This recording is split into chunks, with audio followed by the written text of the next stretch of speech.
sur la notion de la confession.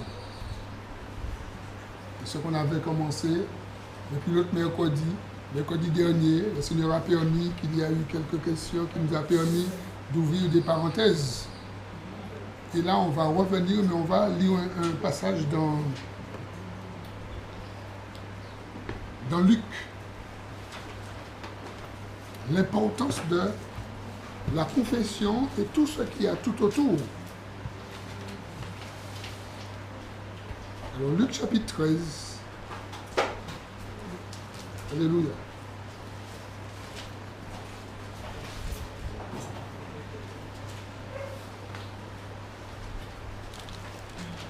Et on va lire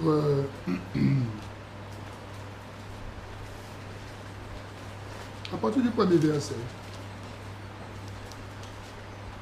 jusqu'au verset 9. C'est juste sur un passage de base. Luc 13, 1 à 9. Alléluia. Il est dit, en ce même temps, quelques personnes qui se trouvaient là raconta à Jésus ce qui était arrivé à des Galiléens dont Pilate avait mêlé le sang avec celui de leur sacrifice. Il leur répondit, « Croyez-vous que ces Galiléens aient été de plus grands pécheurs que tous les autres Galiléens, parce qu'ils ont fait de la sorte? Non, je vous dis. Mais si vous ne vous repentez, vous périrez tous également. Ou bien, ces 18 personnes sur qui est tombée la tour de Siloé et qu'elle a tuée, croyez-vous qu'elles aient été plus coupables que tous les autres habitants de Jérusalem? Non, je vous dis. Mais si vous ne vous repentez, vous périrez tous également. Il dit aussi cette parabole. Un homme avait un figuier planté dans sa vigne. Il vint pour y chercher du fruit, et il n'en trouva point. Alors il dit au vigneron, voilà 3 ans que je viens chercher du fruit à ce figuier, et je n'en trouve point. Coupe-le. Pourquoi occupe-t-il la terre inutilement? Le vigneron répondit, Seigneur, laisse-le encore cette année. Je creuserai tout autour, et j'y mettrai du fumier. Peut-être, à l'avenir, donnera-t-il du fruit, sinon tu le couperas. Amen. Alléluia. Bonsoir. Bonsoir. Voilà ici un passage qui nous parle, premièrement, d'un sacrifice, d'une tuerie que Hérode va mélanger avec le sacrifice des personnes qui donnaient une adoration et culte à Dieu.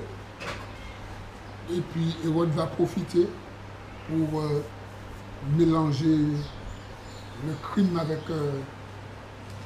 ce sacrifice. Et on va venir faire un rapport à Jésus.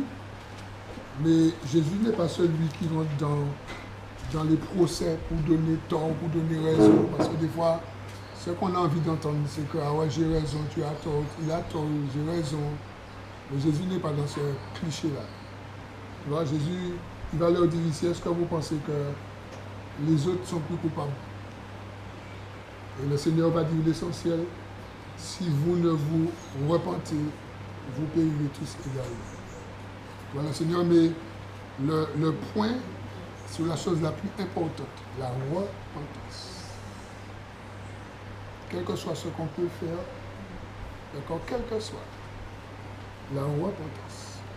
Et Jésus prend un exemple où il y avait un accident, 18 personnes qui avaient été tuées. Pareil. On peut prendre l'exemple du monsieur qui vient de tuer 149 personnes et lui avec, ça fait 150. Pour dire que ces gens-là, bon, est-ce que le Seigneur dit, si vous ne vous repentez, vous périrez tous également. L'importance de la repentance. Et quand on parle de repentance, il y a aussi la notion de confession. n'y a pas de repentance sans confession. Et puis après, le deuxième passage, tout de suite, le Seigneur donne une parabole. Et dans cette parabole, il parle d'un homme qui avait un figuier et qui l'a planté dans sa vigne. Et puis, l'homme vient normalement, naturellement, chercher du fruit. Et là, on nous dit que ça fait 3 ans qu'il vient chercher du fruit. Mais, bien sûr, le figuier était stérile. Le figuier ne porte pas de fruit. Et on nous dit ici que finalement, l'homme, il va dire, bon, ben, coupe-le. Puisque le figuier, il occupe la terre inutilement. Et tu vois ça? Le figuier, c'est nous. C'est nous. C'est l'homme. Le Seigneur nous plante. Comme il a planté Adam, c'est pour que nous puissions porter du fruit. D'accord? Mais il y a fruit et fruit. Et là, 3 ans, 3 fois que l'homme vient, il ne trouve pas de fruits. Alors il va décider de couper ce figuier. Et puis tu as l'intervention du jardinier. Le jardinier, c'est Jésus. D'accord? Et c'est là où je vais en venir pour nous. C'est l'intervention de Jésus. Le jardinier dit, on va pas le couper. Il va dire, grâce, fais grâce. Fais grâce. Le Seigneur nous a fait grâce. Jardinier dit, fais grâce. Donne-lui encore une chance. On va fouiller tout autour. On va descendre dans la racine et on va mettre du fumier. La vraie confession, c'est ça. La vraie confession, c'est toucher la racine de notre vie. Ici, le figuier ne porte pas de fruits parce qu'il a un problème à la racine. Des fois, très souvent, nous aimons le Seigneur, nous sommes convertis, baptisés. Il y a des choses dans nos vies qui sont là. Des fois, on va soigner les feuilles. Vous savez, il y a des soins pour les feuilles. Hein? On donne des produits aux feuilles des arbres. Il y a des taches dessus. Des fois, on va soigner les branches. Mais quand le problème est sérieux, on descend à la racine. Parce que tout problème, c'est à la racine. Et là, le jardinier, il dit, on va creuser tout autour et puis on va descendre et puis on va mettre du fumier. Le fumier, c'est la parole. Le fumier, c'est le grain, c'est Jésus. Tu vois? Jésus dit dans Jean 12, 34, si le grain de blé tombé en terre ne meurt, il reste seul. Mais s'il meurt, il va porter du fruit. Et quand Jésus parle comme ça, Jésus parle d'abord de lui. Lui qui est la parole, la semence. Et la semence qui descend dans la terre, une fois que la semence, c'est pourquoi Paul te dit que le grain que tu plantes, ce n'est pas lui qui germe. Parce que le grain que tu plantes, il tombe dans une décomposition. Ce grain-là fait du fumier. Et c'est le fumier qui fera. Tu auras quelque chose qui va monter. Et c'est la même chose lorsqu'on parle de la notion même de la confession, descendre à la racine de notre vie. Parce qu'il y a des choses dont on a été touché, j'ai envie de dire, sévèrement. Sévèrement. Et les choses sont là, à la racine de notre vie. Et très souvent, ce qu'on fait, c'est du saupoudrage. Le saupoudrage n'arrange rien du tout. Et c'est pourquoi il est important. Vous voyez, lorsqu'on parle, si on veut être un disciple affermi, le disciple doit descendre dans la racine de sa vie. Quand il voit qu'il y a des choses qui sont là, qui viennent et qui reviennent. D'accord? Des choses qui sont présentes dans sa vie. Il doit descendre à la racine, fouiller, mettre la racine à nu. Parce que c'est ça que le jardinier dit. Il dit, on va mettre la racine à nu, à découvert.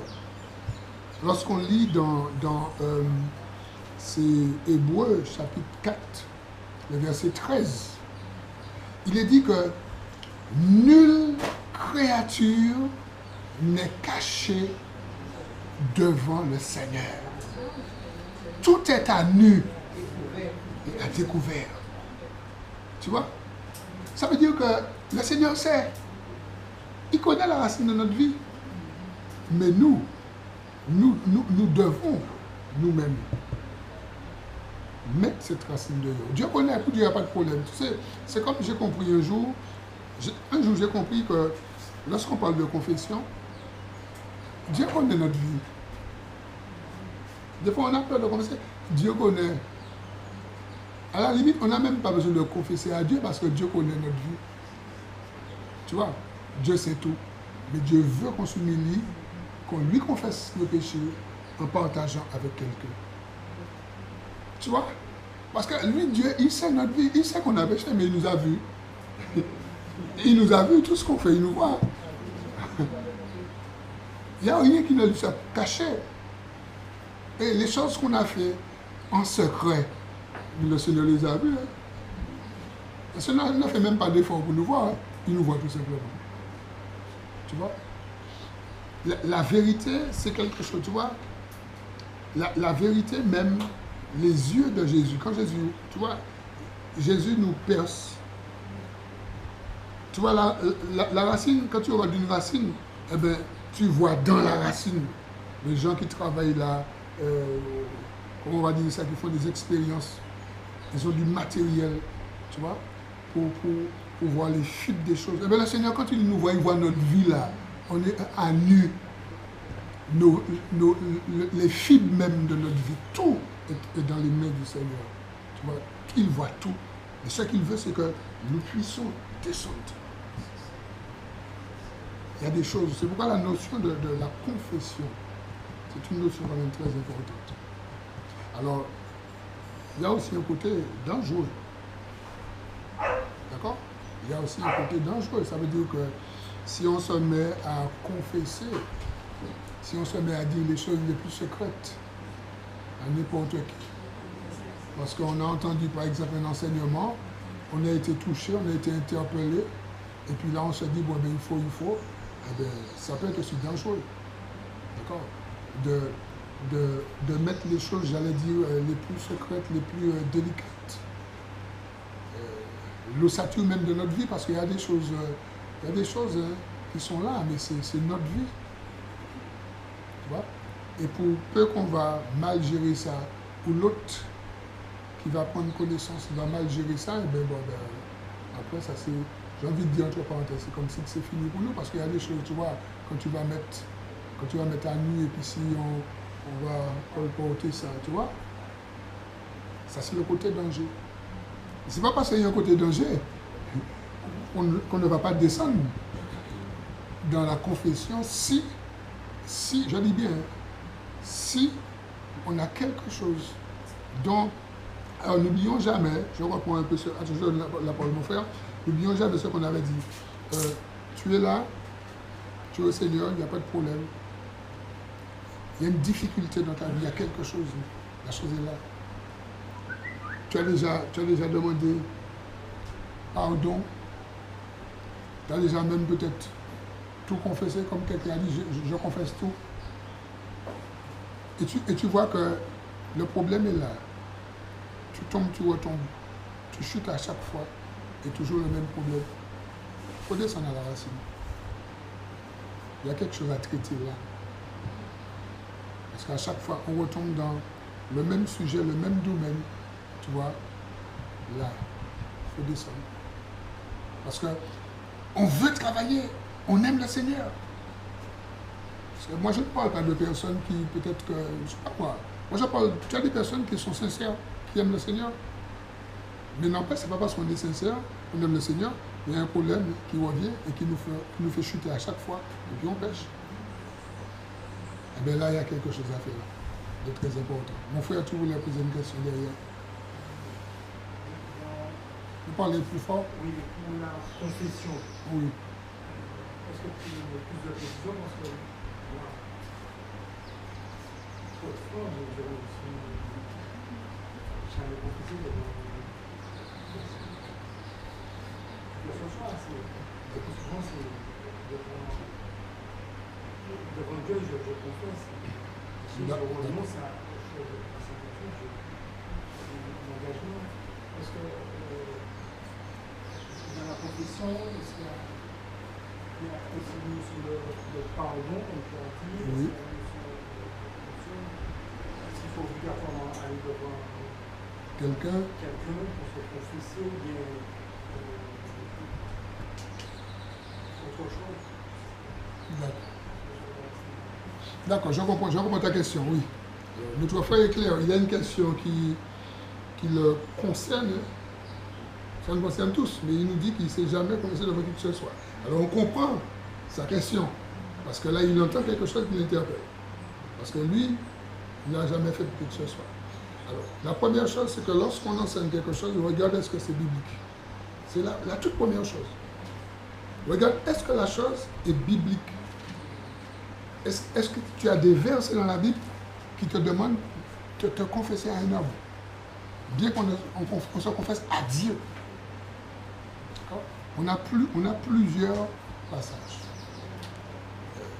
Dans Job, à la fin, lorsque Job sera rétabli, le Seigneur va demander aux 3 amis de Job, allez voir Job, confessez. Il va prier pour vous et vous serez relevés. Tu vois? Tu as plein d'autres.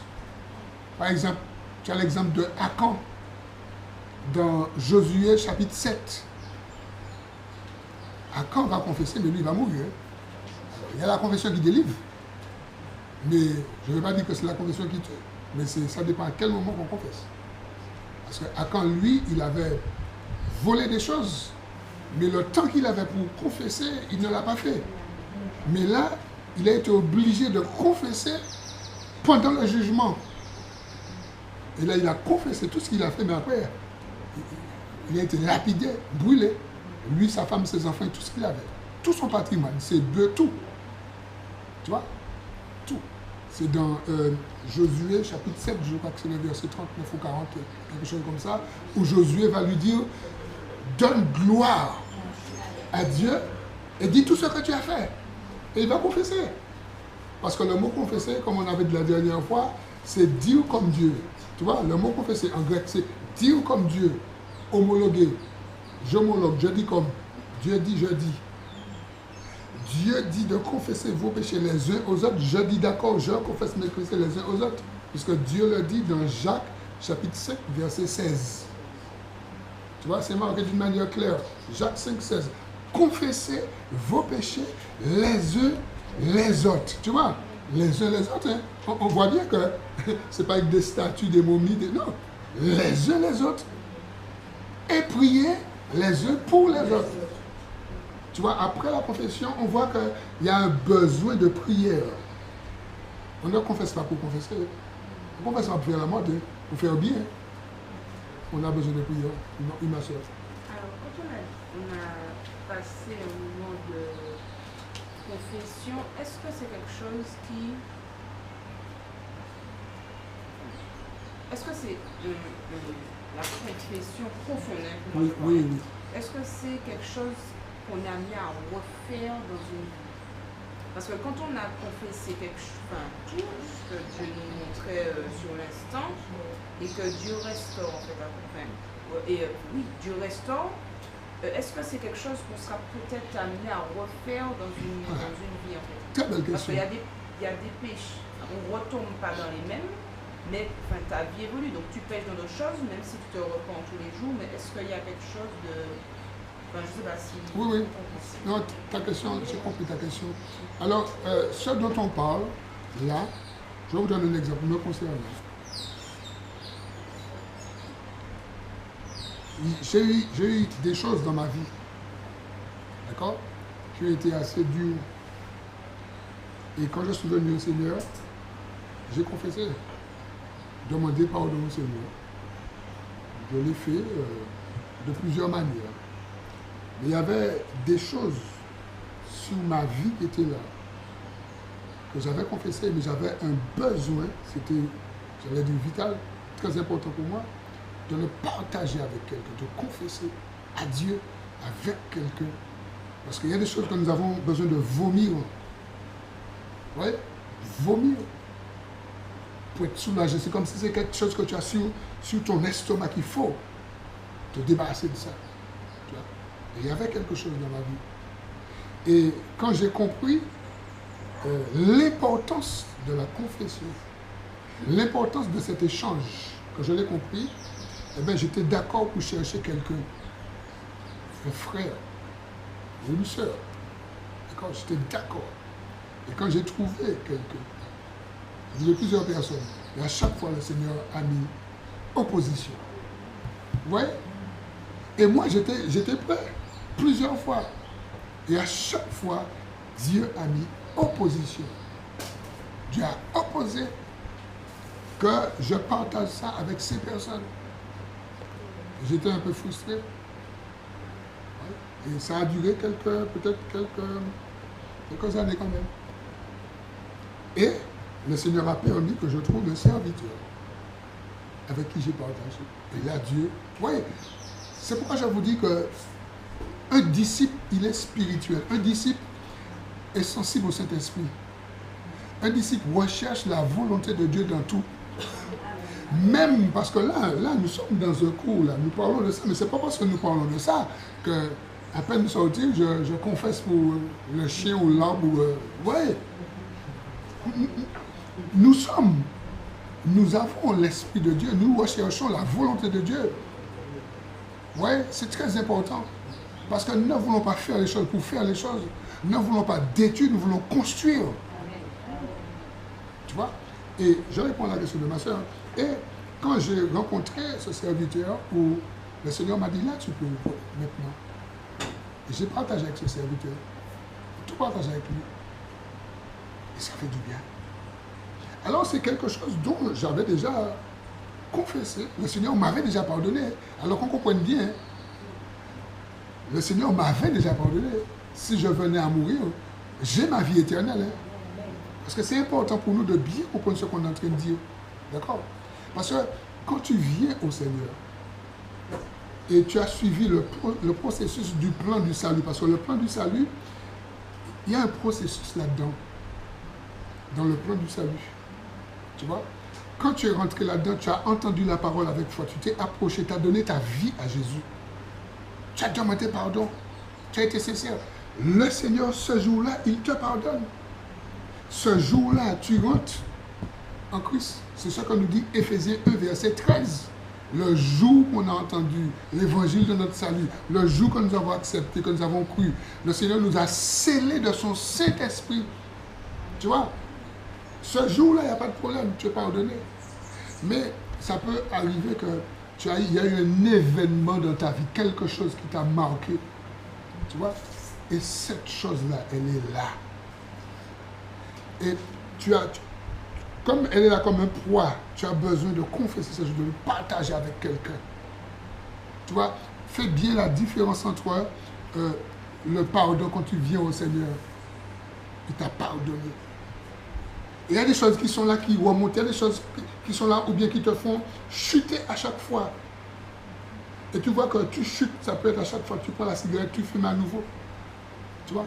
Ça peut être l'alcool, à chaque fois tu es dans un état d'ébriété, à chaque fois. Il y a quelque chose qui est là, tu vois. Et pourtant tu n'as pas fait l'intéressant, tu es venu vraiment au Seigneur, tu es sincère, tu es venu avec foi. Mais la chose est là. Tu vois? Ça parle d'une alliance. Ça parle de quelque chose qui est là. Tu vois? C'est-à-dire, tu as vu le généraliste, il n'y a pas de problème, mais il faut que tu vois le spécialiste, il faut que tu ailles plus loin. Il faut qu'il mette ta racine dehors à nu pour qu'on commence à traiter la racine. Vous voyez ce que je dis là? Oui? Alors, juste pour terminer, alors, Johanna, une fois qu'on a fait cette confession, c'est une seule fois. D'accord? C'est une seule fois. C'est pourquoi moi, quand je vois quelqu'un en entretien, ça dépend à quel niveau je suis avec la personne en entretien, elle me dit ça, je dis ça, est-ce que tu l'as confessé à un serviteur? Est-ce que ça, tu l'as confessé? Si c'est oui, je dis, on n'a pas besoin de revenir dessus. Mais si le travail n'a pas été fait, là, il faut qu'on vienne dessus, au cas où s'il y a des liens. Vous voyez? S'il y a des liens. Mais maintenant, si, parce que tu as des serviteurs, tu as des assemblées où le serviteur, la personne qui va te recevoir, va faire ce travail avec toi. Le travail a été fait, on n'a pas besoin de le refaire. C'est très important pour répondre à notre soeur. Après, tu peux en parler, tu peux témoigner. Comme là, je témoigne avec vous, j'ai témoigné. Là, j'ai rencontré un serviteur, là, j'ai vomi. Après, il a prié pour moi et avec moi. Vous voyez, ça c'est important. Et maintenant dans cette notion de confession, ça va beaucoup plus loin. Il serait bon que chacun de nous ayons quelqu'un de mûr et de mature, avec qui nous pouvons dire les choses, confesser, demander de la prière. Par exemple, je vous dis, j'ai un frère, et pas un seul, hein? D'accord? Si aujourd'hui j'ai eu un problème et ça m'embête, j'ai déjà demandé pardon au Seigneur, tu vois? Mais, tu sais, quand tu vas vers un frère, vers une sœur, confession, des choses qui sont là, d'accord? Eh bien, un jour, oui, je viens, et je dis, bon, je n'ai jamais fait ce travail, là maintenant, je veux être débarrassé vraiment de cet esprit, de ce lien avec l'alcool. C'est un exemple que je donnais. Et là, je cherche un serviteur, une servante. D'accord? Et là, je vais descendre à la racine, je vais confesser. Parce que des fois, il y a des choses, hein. On peut confesser, on aimait sa petite bière. Mais quand on va comprendre la dimension, on va dire le matin, quand je me levais, il faut me tenir un coco pour me décoller, il faut me mettre un petit bicarbonate, il faut, tu vois, toute l'histoire même qui a fait que c'est devenu une forteresse dans ta vie, point par point, tu vas descendre là-dedans. Parce que c'est quelque chose qui a été construit que tu vas déconstruire, tu vas démonter point par point. Tu vois? Et c'est pourquoi il est dit dans 1 Jean, chapitre 1, verset 9, que le Seigneur nous purifie de chaque iniquité. Tu vois? Chaque iniquité, on les amène à la lumière. Et on reçoit la purification de chaque iniquité. Oui, mon frère. Je me rappelle, avant ma crise d'angoisse, j'ai eu des péchés dans mon enfance que je n'avais pas confessé. Je me rappelle que j'ai dû t'appeler pour confesser. Mais je pense que si je n'avais pas confessé, ça aurait été plus grave. Tout à fait. Ça aurait été plus grave. Tout à fait. Mais c'est clair ce que tu dis. Je vous remercie, tu veux comprendre. C'est aussi une délivrance. C'est une délivrance. C'est quelque chose de fort. Quand tu as puisé dans ta conscience, il y a des gens qui se suicident. Mais bien sûr. Ah ouais. Bien sûr. Parce que c'est ça la conscience. Tu vois, la conscience, c'est l'organe qui est dans le Saint-Esprit, d'accord? Le Saint-Esprit, c'est l'organe qui est dans notre esprit, qui nous permet de... C'est là où on va, le discernement, c'est là où on va prendre naissance. Tu as la conscience, tu as l'organe de la communion, tu as l'organe de la révélation, l'intuition. Tu vois? L'âme, c'est autre chose. L'âme, c'est l'intelligence, c'est la volonté, c'est tout ça. Mais tu vois, mais la conscience, c'est là où le diable vient t'accuser. Les choses tournent en boucle. Certaines personnes, ça les amène à la folie, tu vois. D'autres vont péter les plombs, d'autres vont se suicider. Et c'est pourquoi dans Hébreu, il est dit que le sang de Jésus purifie notre conscience des œuvres mortes. Tu vois? Et c'est là où on voit l'efficacité lorsque tu vas mettre les choses à la lumière. On a un exemple. Simon le magicien, c'était son problème.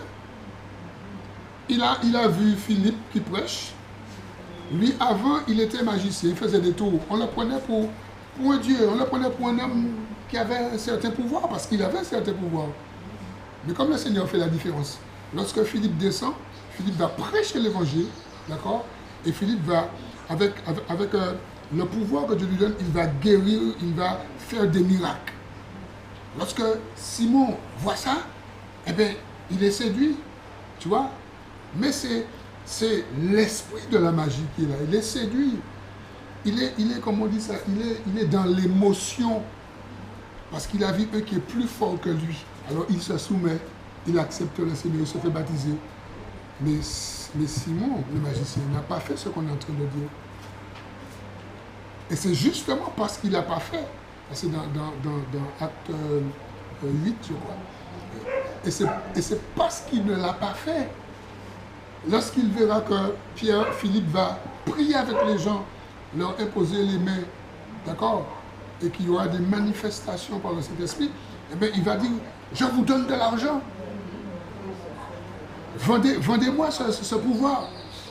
Mais c'était l'esprit de la magie qui parlait. Pourquoi? Parce que ces choses n'avaient pas été mises en lumière. Il n'y avait pas eu de confession par rapport à ces choses. Tu vois, il n'y avait pas de confession.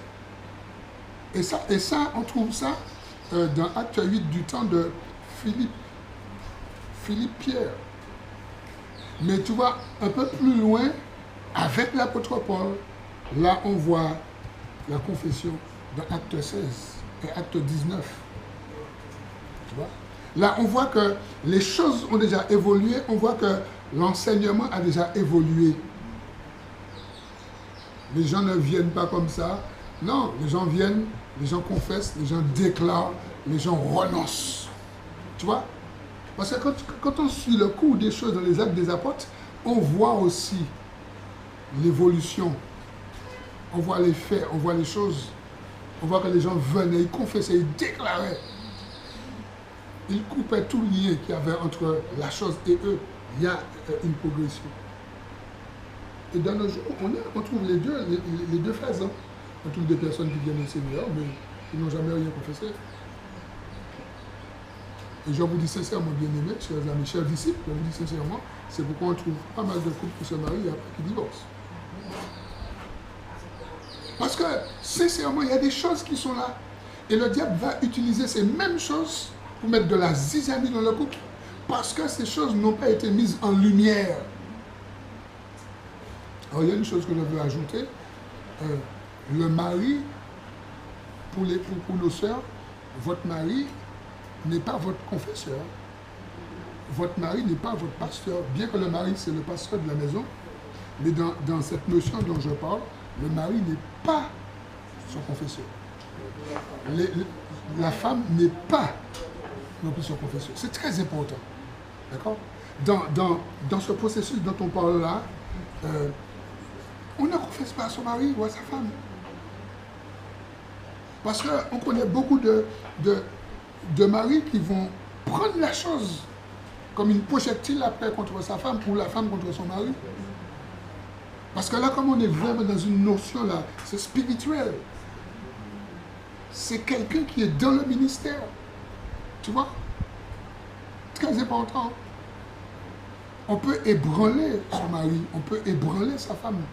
Parce que l'autre n'était pas prêt à entendre ça. Parce que c'est ta femme, justement, c'est ton mari. Parce qu'il faut bien comprendre ça dans le rôle. Oui, ma soeur. Même c'est son ministère. Alors maintenant, nous sommes dans l'enseignement.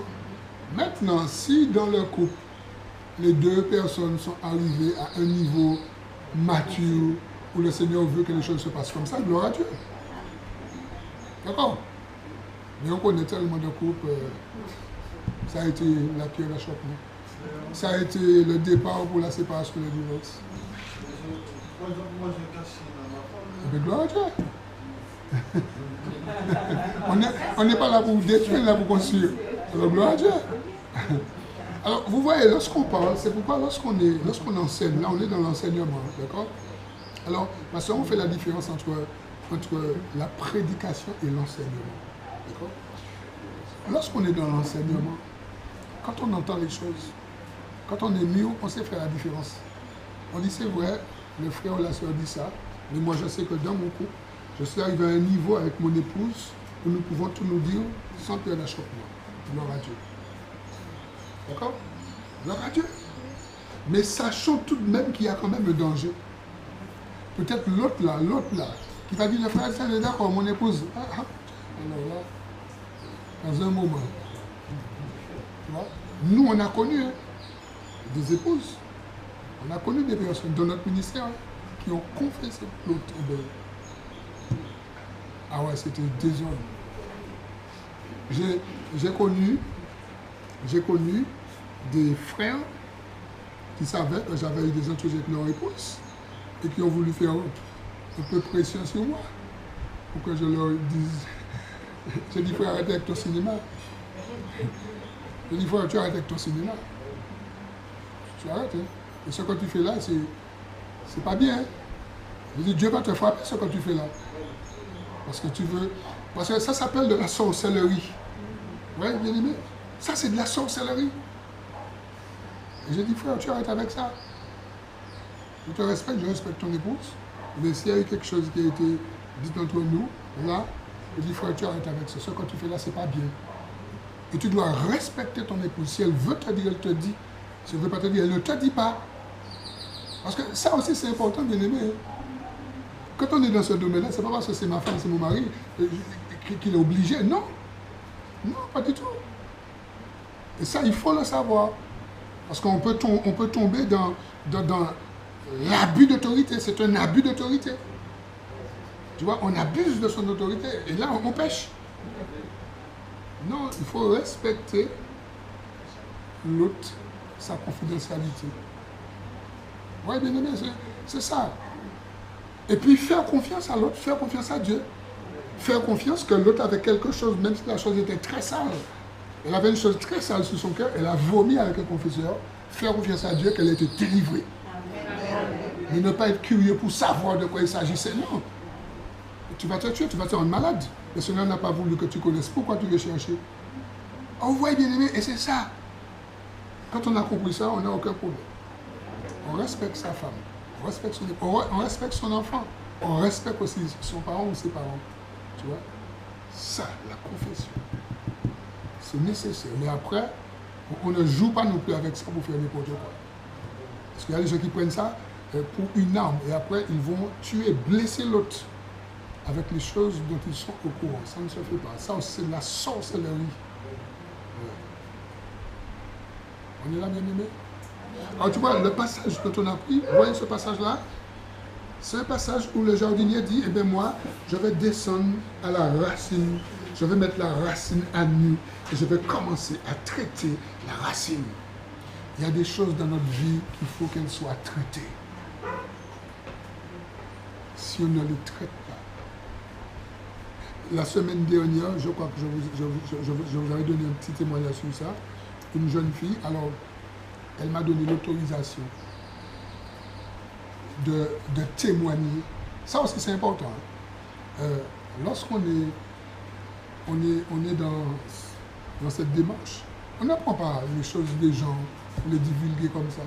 Si l'autre ne nous a pas donné l'autorisation, tu vois. Surtout, c'est des choses très sensibles.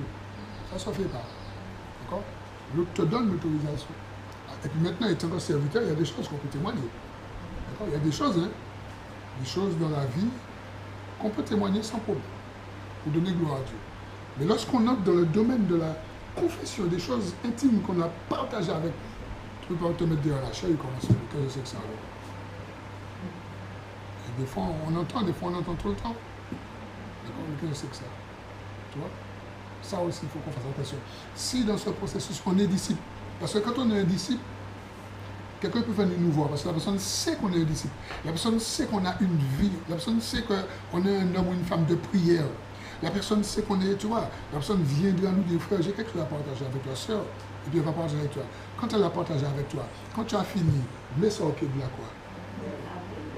Ouais, c'est pourquoi je vous dis que quand je vois un même bien-aimé 2-3 fois, le bien-aimé me dit, mais il a donné, on a réussi, je dis, excuse-moi, sincèrement.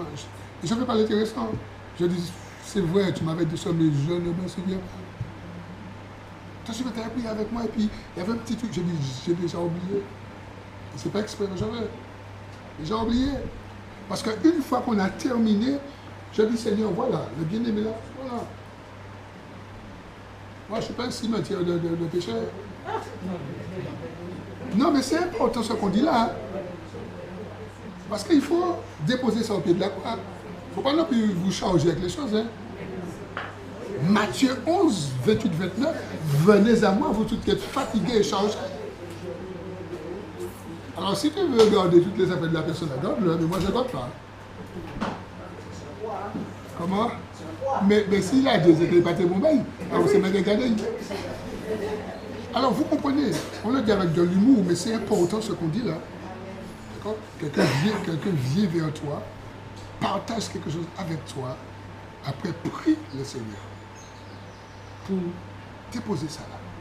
Pour ne pas trimballer ça, pour ne pas partager ça avec quelqu'un d'autre. Mais non, s'il a vomi, ce n'est pas pour ramasser, pour le ramasser.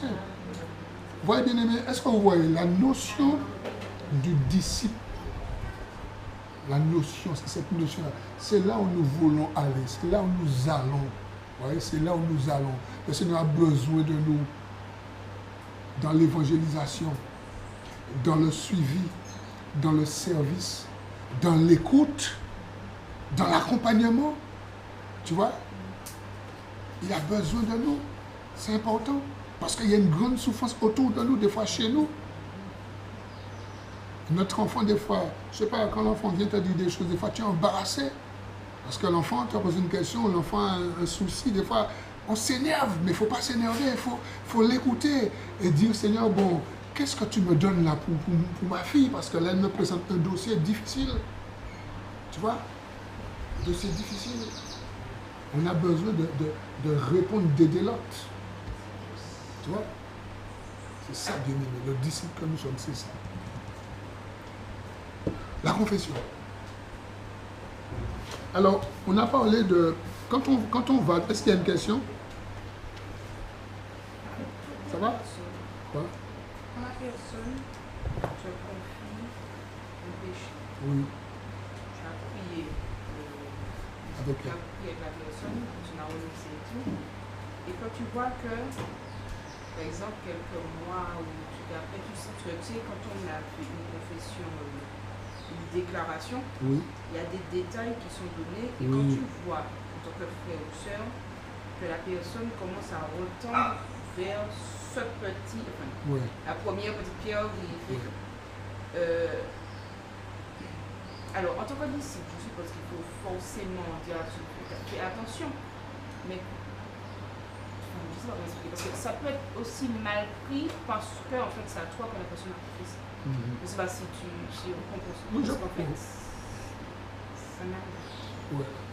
Alors tu vois, il y a une notion, Je me demande, est-ce qu'il faut attendre que le Saint-Esprit te dise de lui dire, alors qu'en tant que disciple, si tu vois que ton frère pêche, mais c'est pas te dire à chaque fois, va dire, mais enfin, je ne sais pas si on comprend. c'est là, il y a une notion, tu vois, pour moi c'est important la notion de disciple.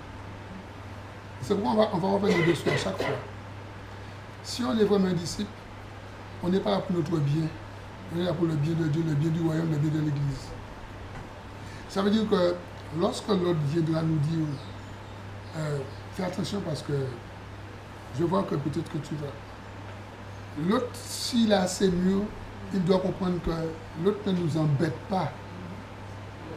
L'autre, il est dans sa notion de disciple. Vous voyez, c'est pourquoi la notion du disciple, c'est important. Tu vois? C'est parce que l'autre, il veut t'aider. Tu vois? Il voit peut-être que tu prends un penchant. Et c'est pourquoi il y a une notion aussi d'ami. Jésus disait que je vous appelle plus serviteur, je vous appelle ami. Et lorsqu'il y a cette notion d'ami, Jésus dit que l'ami dit tout. Le serviteur, on lui donne sa tâche. Tant que les disciples étaient serviteurs, Jésus leur donnait les choses. Quand tu commences à devenir ami, on te confie des choses. On partage avec toi des secrets. On te fait des confidences. Pourquoi? Parce que tu es un ami. Mais si tu es un serviteur, on te donne ta tâche, ton job, ta mission. Tu vois la différence?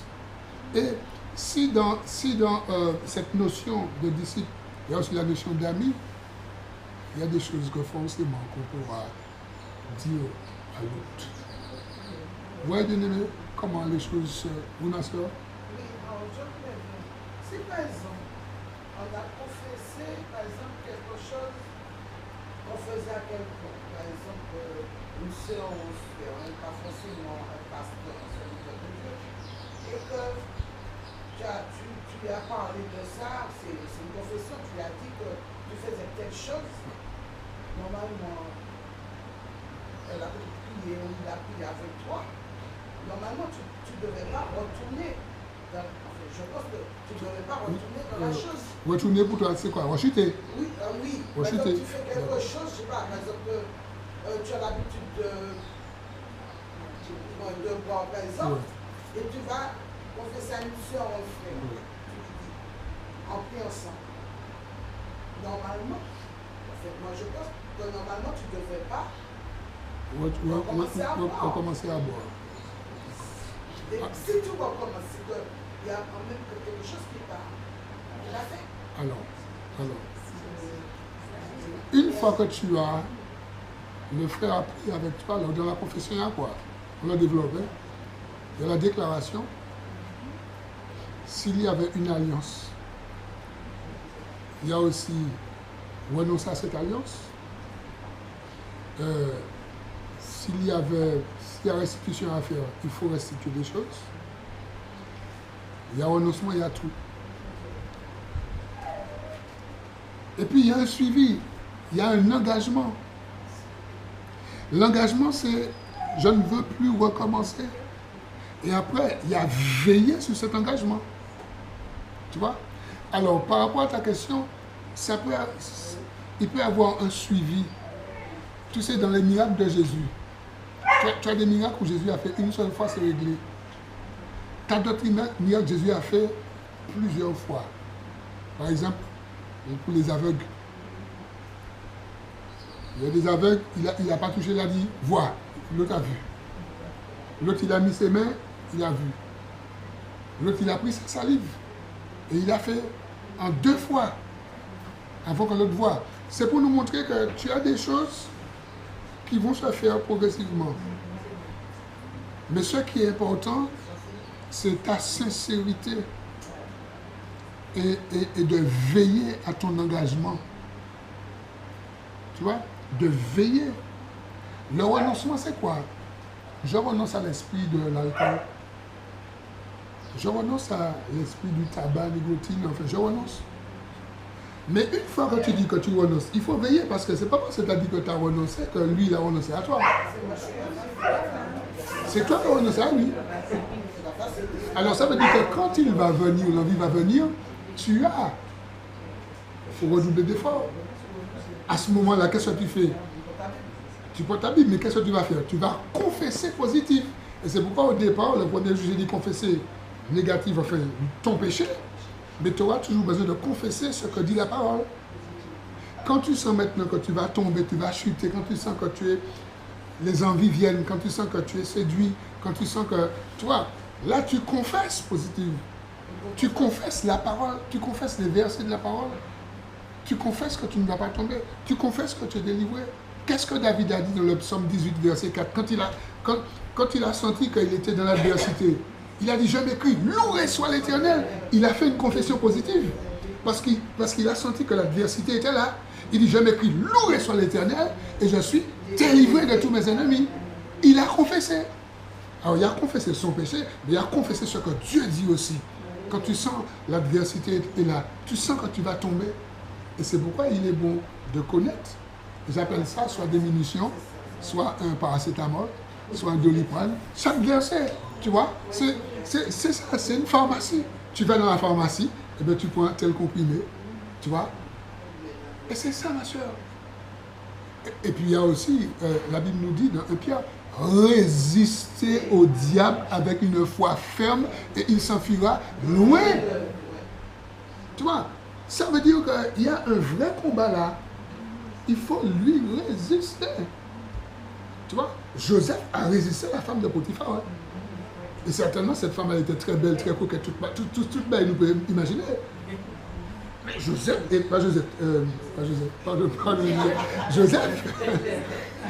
Joseph ne s'est pas laissé avoir. Tu vois, il a résisté à chaque fois. Nous aurons à résister. Tu comprends? Mais oui, quel que soit le domaine, tu auras à résister. Regarde quelqu'un qui dit ça, moi, s'il te plaît.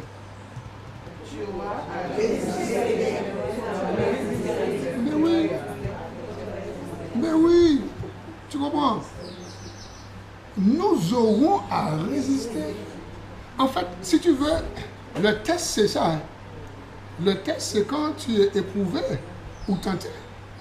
Tu mets en place ce que tu es. Tu vois, résister. Tu tiens le niveau. Tu tiens la garde. C'est ça, en fait. Parce que tu n'es pas un religieux, tu es un disciple. Alors, est-ce qu'on voit la différence là? Lorsqu'on parle de disciple. Parce que le disciple, il a une vie de rigueur. C'est ça, en fait. Et quand on a compris ça, vous verrez, je dis vous verrez, mais certainement vous le voyez déjà, la différence.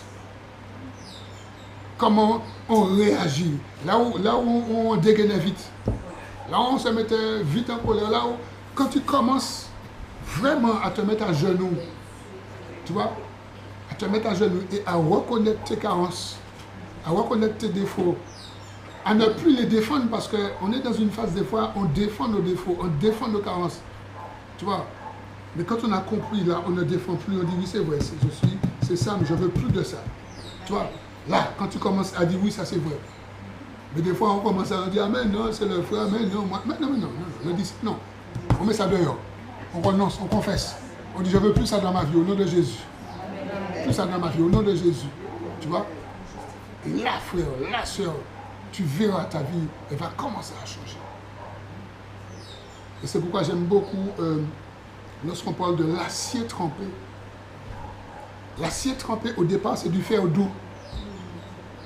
Et c'est quand on va le travailler, il devient de l'acier trempé. Attention, il a eu de l'acier trempé, ça va être bagaille.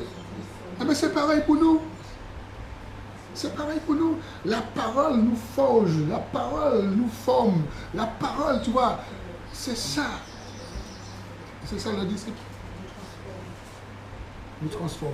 Alors, la notion, n'oublions pas, bien aimé, la notion de confession. C'est pourquoi avec les frères de la mission, par exemple, le réveil qu'il y a eu en 1966 en Afrique du Sud, les Zoulous, ce réveil-là est basé sur la confession des péchés. Parce que, bien aimé, tu as des personnes, elles te disent, elles ont été, moi je ne mets pas en doute, hein, on est en train de parler. Tu as des personnes qui te disent, elles ont reçu le baptême d'eau, le baptême du Saint-Esprit, le baptême de feu, le baptême de tous les baptêmes qui existent. Et ils sont toujours dans leur péché. Oui, c'est interpellant ça. C'est interpellant. Moi, ça m'interpelle. Des gens qui prennent beaucoup de choses dans leur vie. Qui parlent en langue, qui prennent des choses. Mais le péché est toujours logé dans leur vie. Il y a un problème.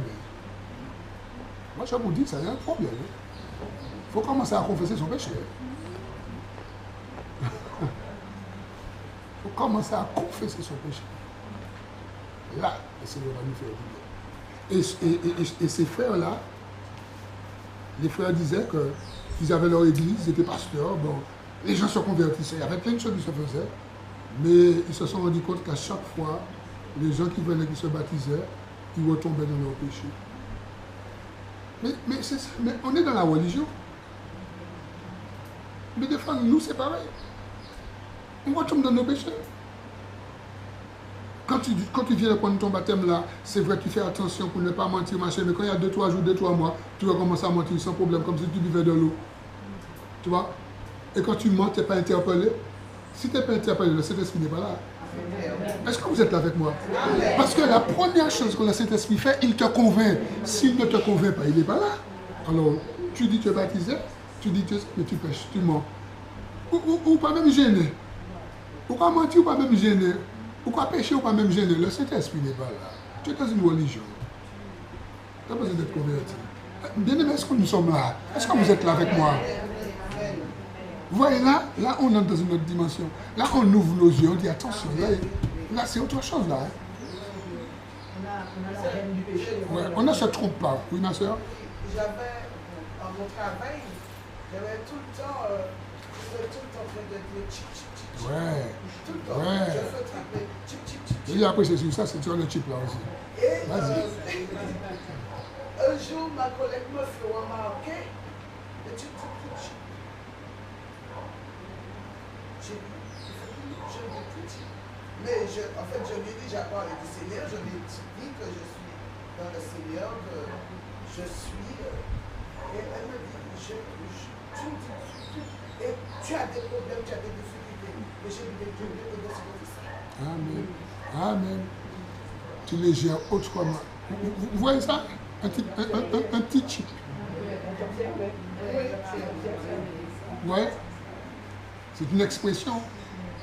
Ça veut dire beaucoup. Hein. On me dit, on dit chip là, c'est. Attention. Hein. Si c'est pour analyser le chip là. Un problème vient dans ta tête, donc tu es en train de réfléchir, puis tu as un chip qui finit pas. Et elle m'a fait remarquer que tu me dis, oui, je m'analyse, mais je dis effectivement. Et j'ai dit, mais écoute, il m'a dit, mais tu as des problèmes, mais tu as aussi le temps. Et c'est ça, donner gloire à Dieu. Ouais, quand vous donnez gloire à Dieu, Dieu se glorifie en vous. Et c'est comme ça qu'on commence à vraiment voir les choses. Et puis dire, bon, là maintenant, il y a ça dans ma vie, ça suffit là maintenant. Tu vois? On dit ça suffit. C'est très important. La confession. Alors on a parlé du confesseur. C'est un grand mot, un confesseur, mais du frère ou de la soeur. De la soeur. Dans Tite 1, verset 59. On va voir un peu notre qualité. Tite.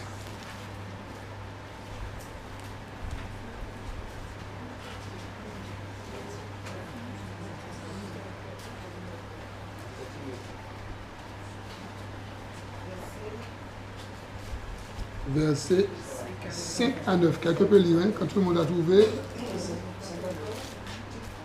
Tite, chapitre 1, verset 5 à 9.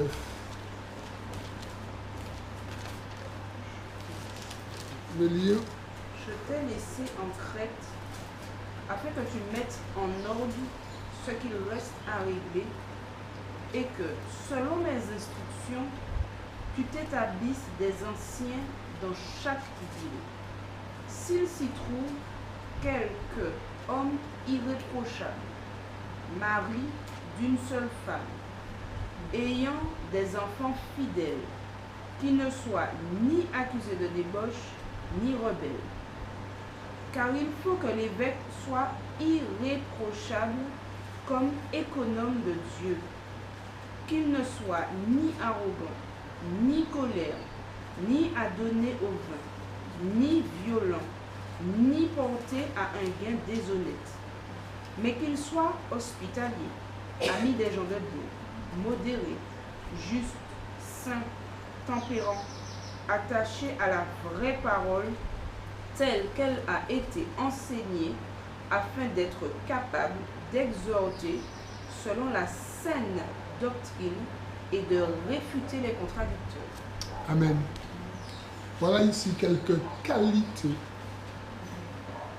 du confesseur. Ce sont les mêmes que l'évêque, que le pasteur. Nous sommes tous prêtres, rois pour Dieu. Nous sommes tous des sacrificateurs. Le Seigneur a fait de nous un royaume de sacrificateurs. Ouais. Ça veut dire que ce dont on demande là, c'est la même chose. Normalement, ça c'est pas quelque chose seulement pour les pasteurs. Alors l'évêque, le pasteur doit être comme ça, et puis le reste de l'assemblée, bon, ben, pas niveau l'aime, on peut bouler, on peut ici, on peut arrogant, on peut. Ah bon, ça va aller là. Ouais, c'est les mêmes choses. Les mêmes choses. Et là, nous pouvons trouver réponse pour savoir est-ce que je peux aller vers un tel homme, une telle femme, un tel frère. Je peux prier le Seigneur, Seigneur, montre-moi. Est-ce que ce frère, cette soeur a ces qualités? Est-ce que c'est quelqu'un qui se tient devant ton trône, devant ta face? Est-ce que c'est quelqu'un qui se tient dans la sanctification? Est-ce que c'est quelqu'un, quand il a un péché dans sa vie, est-ce que vraiment il confesse ce péché, il sort dans ce truc-là, ou est-ce qu'il le couvre? Est-ce qu'il l'excuse? Parce que très souvent on couvre notre péché, on excuse notre péché. On dit c'est l'autre qui est, c'est l'autre. Tu vois? C'est important, cette notion de confesser les péchés les uns les autres, de prier les uns pour les autres. Je vous dis quelque chose. Les frères nous disaient, quand ils ont commencé à confesser leurs péchés, en 66, et c'est là où le Seigneur, on a déjà vu le film, et c'est là où le Seigneur a commencé à travailler. J'écoutais, je lisais une prédication que Erlo a fait il n'y a pas longtemps, où il disait qu'il y a un homme qui est venu, l'homme était aveugle. Et l'homme lui dit, je suis venu parce que je veux que tu pries pour moi, pour que je voie. Il a dit à l'homme, il y a une seule condition. Il a dit, moi, ce n'est pas moi qui te permet de voir, c'est Dieu. Mais tes péchés, il faut les mettre en lumière, il faut te convertir. L'homme s'est converti. L'homme a confessé tous ses péchés. Et on nous dit que pendant que l'homme confessait ses péchés, il se rend compte qu'il voit.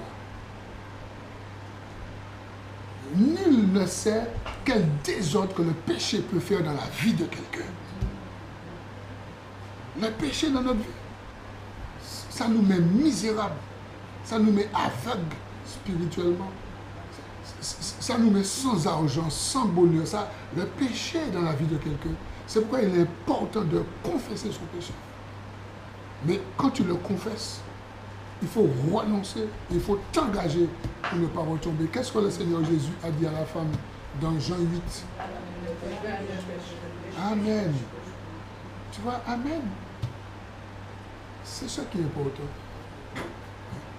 Nous devons veiller à cela. Je vous assure, chers amis, si nous veillons à cela, nous verrons notre vie. Personne n'aura besoin de nous dire, nous-mêmes nous verrons que notre vie, nous verrons des choses, nous verrons. On verra qu'on a perdu du poids. Je ne parle pas de poids machin. On a perdu du poids. Là, on était lourd. Là, on verra. On va voler. Qu'est-ce que dit la sœur? Amen. Les fardeaux. C'est important. Quelqu'un d'autre peut lire 1 Timothée 3, juste avant 1 Timothée 3, versets 1 à 7.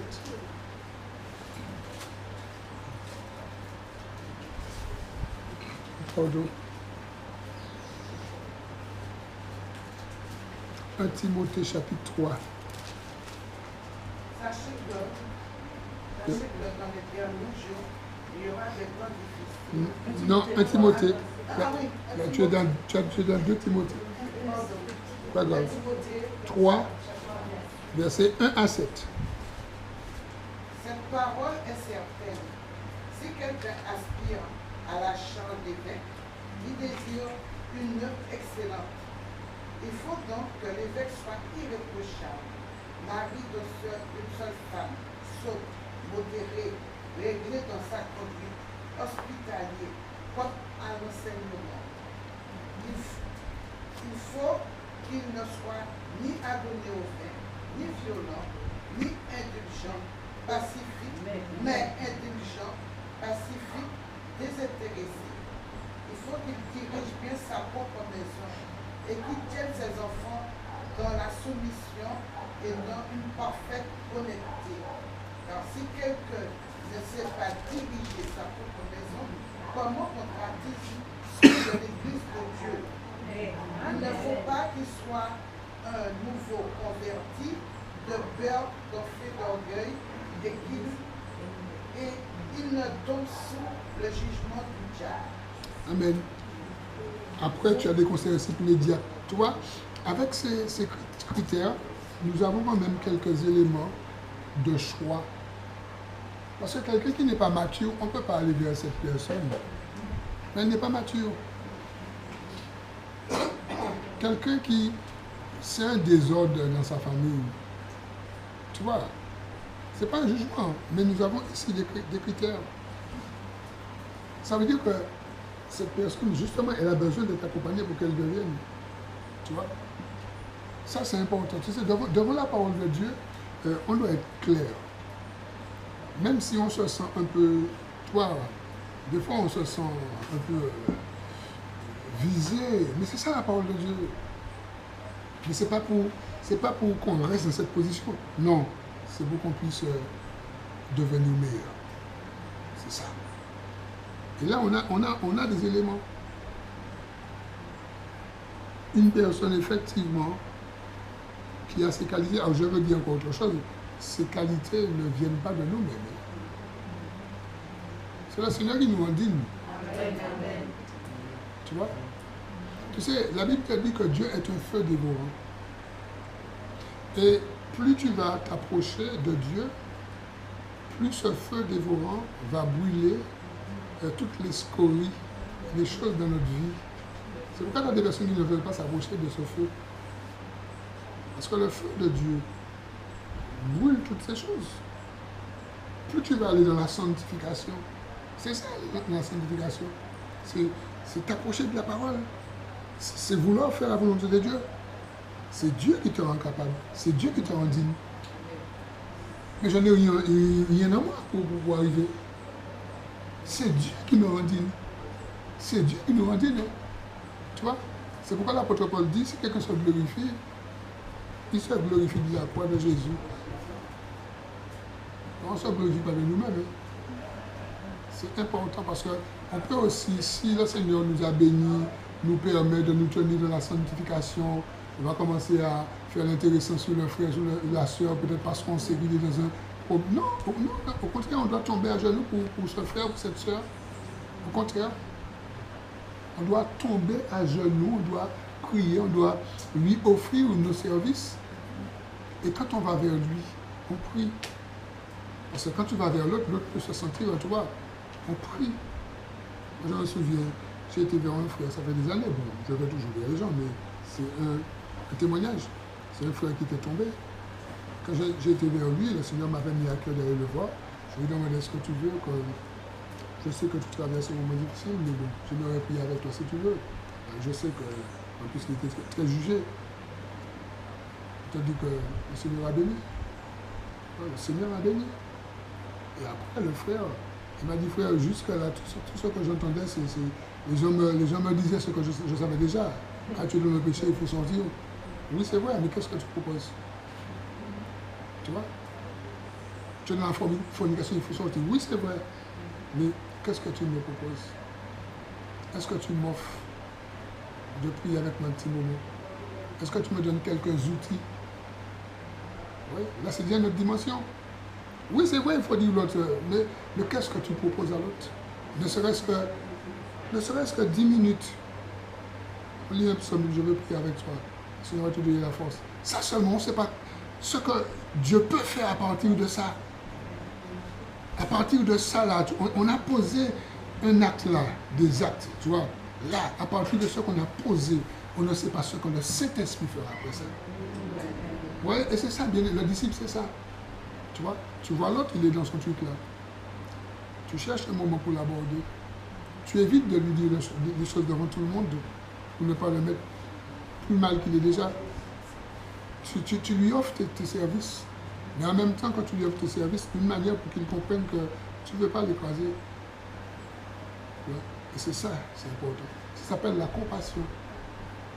On voit Jésus dans la parole de Dieu, il regarde les gens avec un œil de compassion. On le voit, Jésus. On voit les gens sont touchés par la compassion de Jésus. On les voit. C'est ça. Alors ça veut dire que dans nos prières, on peut faire de ça un sujet de prière. Demander au Seigneur de nous remplir de sa compassion. Parce qu'il y a une souffrance et une misère autour de nous. Tu vois? Et là, le Seigneur va se servir de nous. Ouais? Là, on va sortir dans le jugement. On va arrêter de critiquer. On va arrêter, et puis on va offrir nos services. Tu vois? On va offrir l'autre. Prier avec l'autre. L'amener, oui, ma soeur?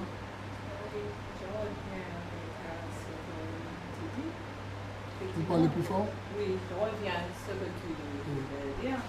Effectivement, il y a des... Ça fait l'actualité, les fleurs qui étaient tombées. Oui. On est au courant. Et quand on a entendu j'ai entendu des jugements, des critiques, même dans mon assemblée, moi j'ai dit non, je suis désolée, pourquoi vous juger? Au contraire, il faut prier pour eux. Il faut prier pour les frères, même s'ils sont tombés. Si personne n'est parfait, ils sont tous pécheurs, mais il faut prier pour eux. Il ne faut pas faire de plus, même si ça fait l'actualité. D'accord? Il faut prier, il faut consommer tous en prière pour eux. Voilà. Moi, j'ai donné ça comme. C'est ça. Oui, à l'église, j'avais donné, j'ai dit. C'est important de garder. Oui, on ne peut pas. Garder le silence. Voilà, il faut prier pour eux. C'est déjà fait. Mais il faut prier pour que ça, quand même. Alors pour nous aider, par rapport à la remarque de notre sœur Patricia, pour nous aider, il vaut mieux parler avant mais pas après. Je m'explique. Tu sais qu'un frère ou une sœur est dans une situation, tu parles avant, tu vois la personne, elle et toi. Tu dis frère, sœur, je sais que tu es dans une situation qui n'est pas la gloire de Dieu. Je ne vais pas te juger. Est-ce que tu as besoin de l'aide? Est-ce qu'on peut prier avec toi? On parle avant. Maintenant, s'il est tombé, il est déjà tombé, alors tu vas mettre du bois sous le feu encore pour allumer le feu. Non, Salomon a dit, faute de bois, le feu s'éteint. Ne soyons pas ceux qui mettent du bois. Faute de bois, le feu s'éteint. Tu vois, s'il faut parler, c'est avant. C'est bien la fête. Il a fait. C'est prier. Regardez manière que, parce que n'importe comment, frère, soeur, si je suis tombé, je vais dire qu'on a Dieu, mais c'est l'église qui souffre. Parce que la réputation de l'église pour un coup. Et à quelque part, quand on te voit, il va dire, ah, frère, là, ben, ils sont là. Nous sommes tous dans la souffrance. Tu vois? Ouais. Et puis voilà. Ouais. Ça passe là en ce moment. Ouais. Et quand tu écoutes les bafos là. Chaque chemin qu'on passe, on entend les gens dire, d'après eux, tu n'as même plus à ouvrir ta bouche pour dire quoi que ce soit. C'est quand ça s'est calmé, tu peux aller voir quelqu'un pour lui parler, mais... C'est ça. Alors que ces choses-là, par contre, ne nous arrêtent pas. D'accord. Par contre, mettons nos gilets par parole, nos gilets par critique, nos gilets par tout ce qu'on peut imaginer. Mais que ça ne nous arrête pas, parce que tu as des personnes quand même qui meurent sans Christ. Tu as des personnes qui descendent dans la tombe sans Christ. Et peut-être par notre parole, la personne sera interprétée. Alors vous voyez, c'est dans ce combat que nous sommes. Hein. Comment gérer les choses? Il faut gérer, il faut tout gérer. Et le Saint-Esprit nous donne à gérer. Le matin, je reviens au culte personnel. Le matin, c'est dans ce petit moment-là, culte personnel. C'est là que le Saint-Esprit nous donne pour la journée. Ce petit moment-là, le matin. Parce que des fois, c'est lève échappé. D'accord? Mais quand on a compris ça, on s'organise pour avoir un petit moment. 10 minutes, 15 minutes, 20 minutes, 30 minutes, 1 heure, ça dépend, chacun de nous, tu vois, ça dépend. Ce n'est pas autant, c'est là que le Seigneur te donne pour la journée. D'accord?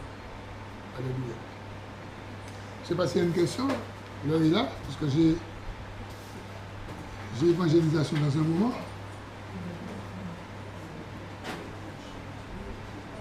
Alors, il est dit que, je lis, en conclusion, il est dit que la confiance, le secret, le professionnel, une qualité d'écoute, la disponibilité, le fait que la personne soit libre du péché elle-même et qu'elle n'ait pas de jugement,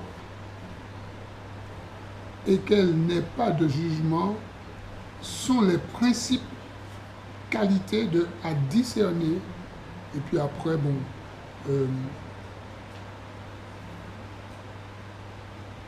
après il est dit la pratique, il peut être bon d'écrire, bon, car j'en ai déjà parlé, d'écrire ses péchés, d'écrire les choses quand on a entretien, parce que des fois on oublie. Tu vois, il est beau des fois quand tu es dans une démarche, quand tu pries, Seigneur, révèle-moi des choses cachées. Et pour ne pas oublier, tu notes. Tu notes tout. Et des fois tu dis, je vais dire, c'est quand tu arrives là, tu cherches. Ça aussi, ça aide. Tu vois, ça aide. Alors, il y a la confession. Il y a demander pardon. Il y a recevoir le pardon de Dieu parce que des fois c'est difficile. Hein? Là c'est par la foi, on reçoit. On croit que la Bible nous dit que celui qui avoue ses transgressions et les délaisse obtient miséricorde. Dans la miséricorde, il y a du pardon. Alors, à ce moment-là, tu reçois le pardon, tu ne laisses plus le diable t'accuser. Et des fois, il nous est difficile de jouir de ce pardon que le Seigneur nous donne en Jésus-Christ. Oui. Alors, dans ce processus, tu as le fait de confesser, le fait que la personne va prier avec toi. Après, le fait de savoir que tu es libéré. C'est important. Ne te laisse plus condamner. Alors, je vais vous donner un petit témoignage. C'est une jeune fille de 21 ans. Elle m'a demandé de témoigner, je peux témoigner ça. Elle avait des soucis. Alors, elle a connu le Seigneur à 15 ans, elle s'est baptisée à 16 ans. Et après, c'est une jeune fille qui aime beaucoup le Seigneur. Et après, elle est tombée dans différentes choses. Et quand elle est tombée, ça a été jusqu'au tentative de suicide et elle voulait se tuer. Et il y a quelqu'un qui l'a appelé, la personne l'a demandé la personne m'a demandé de l'appeler. Par principe, je vous dis que moi, je préfère que les gens m'appellent. Par principe. Pour moi, c'est un engagement de la personne. Quand la personne t'appelle. C'est un engagement, tu vois.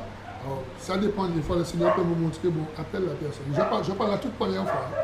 C'est pourquoi des fois, peut-être que je vous ai déjà fait la remarque. Quelqu'un m'a dit, frère, il y a quelqu'un qui me dit, je donne un numéro, je dis, dis à la personne de m'appeler. Parce qu'il faut que l'autre s'engage. Parce que des fois, on ne s'engage pas aller sur le quimboisé, on s'engage pour tout. Et quand c'est pour le Seigneur, on veut toujours qu'on fait tout pour nous. Alors, il faut que l'autre s'engage. Et quand l'autre m'appelle, c'est son engagement, j'écoute, là, on met quelque chose en place. Alors, cette jeune personne, elle m'a appelé, et puis on a parlé, et elle voulait se tuer, parce que là, elle en avait marre. Ça, rien ne va et tout, elle a perdu la foi et tout. Dieu, ça ne marche pas. Plusieurs serviteurs ont prié avec elle, ça ne marche pas. Et quand tu entends ça, tu dis, Seigneur, c'est sur le Seigneur que tu comptes. Moi, c'est sur le Seigneur que je compte. C'est sur le Seigneur qu'il faut qu'on compte. Tu vois, je compte sur le Seigneur, je l'ai écouté. Quand je l'ai écouté, pendant peut-être 1 heure de temps, je l'ai écouté, elle a parlé, elle a tout dit, mon Dieu, quel dossier. J'ai dit, Seigneur, et on a pris, nous pouvons le vérifier. Et là, juste avant de venir ici, on a parlé un peu au téléphone. Et rien que quand j'ai entendu le son de sa voix, je savais que le diable avait pris plein de calottes. Et c'est ça que Dieu, c'est ça. Nous pouvons voir vraiment le Seigneur travailler. Et elle me disait que, alors là c'est fini, c'est la joie qu'elle a, comment, c'est une nouvelle vie. L'envie de mourir, elle avait toutes les choses, la vie était fade pour elle. Et là, elle m'a dit quelque chose qui m'a beaucoup interpellé, et c'est là où j'ai vu que le Seigneur, le Saint-Esprit a travaillé dans sa vie. Elle m'a dit, j'ai tout changé. J'ai changé de ville, j'ai changé d'appartement, comme j'ai changé de vie, le Seigneur m'a mis à cœur de tout changer. Elle a, en espace de 15 jours, elle a déménagé, elle m'a dit tout changer. Couper avec tout. Couper avec la ville là où j'étais en France. Parce que la ville était attachée à pas mal de choses aussi. Et le Seigneur l'a mis à cœur, vraiment, après le moment que nous avons eu, le Seigneur l'a mis à cœur de tout changer. Elle m'a dit, je vis. Une jeune fille qui voulait se tuer. Elle voulait se tuer, c'était fini. Le diable avait fait d'elle, comment dire, un limbo, mais vraiment, tu vois, la confession. Elle a confessé les choses. Elle a confessé les choses. Demandez au pardon. Et puis, couper les liens. Parce qu'il y a aussi ces liens-là. D'accord? Il y a aussi les liens.